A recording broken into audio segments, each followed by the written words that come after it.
Name Akila. நான் தென்காசியிலிருந்து வரேன். நான் ரெவென்யூ டிபார்ட்மெண்ட் சூஸ் பண்ணியிருக்கிறேன். ஓகே. ஆல்ரெடி நான் 2023 குரூப் 2 செலக்ட் ஆனேன். மெயின்ஸ் கிளியர் பண்ணி இங்கே வந்தேன். பட் எனக்கு வந்து கவுன்சிலிங்கில் எனக்கு கிடைக்கல. அதில் ரொம்ப வெக்ஸ் ஆகிட்டேன். அதுக்கப்புறமே என்னோட ஸ்டடீஸை கண்டினியூ பண்ணேன். டெட் பேப்பர் 1 பேப்பர் 2லாம் நான் பாஸ் பண்ணியிருக்கேன். ஆனாலும் இந்த குரூப் 4க்கு லாஸ்ட்டாக December 24 வந்து எனக்கு கிடைக்கல. ஸோ அதனால நான் ஸ்டடீஸே வேண்டாம் அப்படின்னு சொல்லிட்டு அதை விட்டு வெளியே போய் வேற ப்ரைவேட் ஜாப் ஜாயின் பண்ணிட்டேன். ஆனால் இந்த செகண்ட் பேஸ்ல எனக்கு ரெவென்யூ கிடைச்சிருக்கு.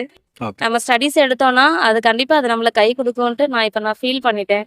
ரொம்ப தேங்க்ஸ். ஓகே. என்ன படிச்சிருக்கீங்கக்கா நீங்கள்? நான் டிடிஎட் பிலிட் முடிச்சிருக்கேன் சார். ஓகே. எப்போ டிஎன்பிஎஸ்சி படிக்க ஆரம்பிச்சிங்க? டிஎன்பிஎஸ்சி நான் என்னோட பிஃபோர் மேரேஜ் இருந்தேன் 2015 இருந்தே நான் ஸ்டடி பண்ணிக்கிட்டு இருக்கேன். பட் ஆனால் நான் கன்சிஸ்டன்சியாக படிக்கல.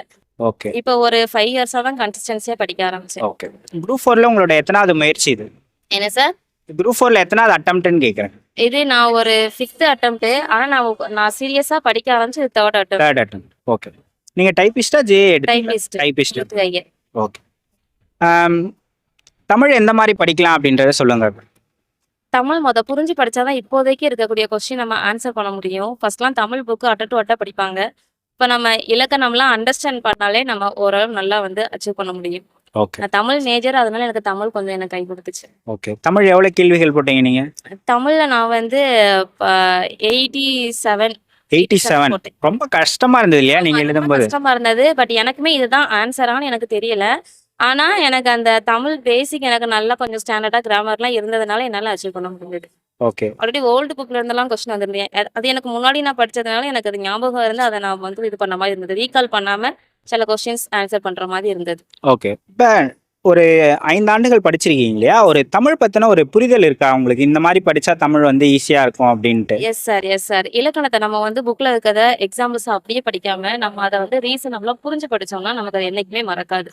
இதை ஏன் பண்பு தொகைன்னு சொல்றோம், இதை ஏன் அந்த அந்த மாதிரி வேர்டில் நம்ம கரெக்டா இலக்கணத்தை படிச்சோம்னா ஈஸியா நம்ம அச்சீவ் பண்ணலாம் சார். ஓகே. இந்த மாதிரி படிச்சீங்கக்கா? மேக்ஸ் நல்லா பண்ணுவேன் எப்பயுமே. நான் ஸ்கூல்லேயும் ஒர்க் பண்ணதுனால எனக்கு மேக்ஸ் தமிழ் இது ரெண்டும் தான் கை கொடுத்துச்சு. ஓகே. இப்போ திருமணத்துக்கு பிறகு படிக்கிறது கொஞ்சம் டிஃபிகல்ட் இல்லையா? நிறைய வேலைகள் இருக்கும். அதை எப்படி மேனேஜ் பண்ணி படிச்சீங்க? என்னோட குழந்தைங்க எல்லாமே. ஆனா பிஃபோர் மேரேஜை விட எனக்கு ஆஃப்டர் மேரேஜ் அப்போ என்னால படிக்க முடிஞ்சது. ஏன்னா பிஃபோர் மேரேஜ் ஸ்டடீஸ் மட்டும் தான் இருந்தது. ஆஃப்டர் மேரேஜ்ல எல்லா ஒர்க்கும் இடத்துல எப்படா நமக்கு டைம் கிடைக்கும் ஸ்டடி பண்ண அப்படின்னு தோணும். அந்த ஒரு 1 hour படிக்கிறது நமக்கு ரொம்ப பெரிய விஷயமா இருக்கும். ஆனா பிஃபோர் மேரேஜ் வந்து நமக்கு டே ஃபுல்லா இருந்தாலும் சரி கொஞ்ச நேரம் ரெஸ்ட் எடுப்போம் அப்படி அந்த மாதிரிலாம் மைண்ட் டைவர்ட் ஆகும். ஆனா ஆஃப்டர் மேரேஜுக்கு அப்புறம் தான் டைமிங்கோட வேல்யூபிளே எனக்கு தெரிய ஆரம்பிச்சது.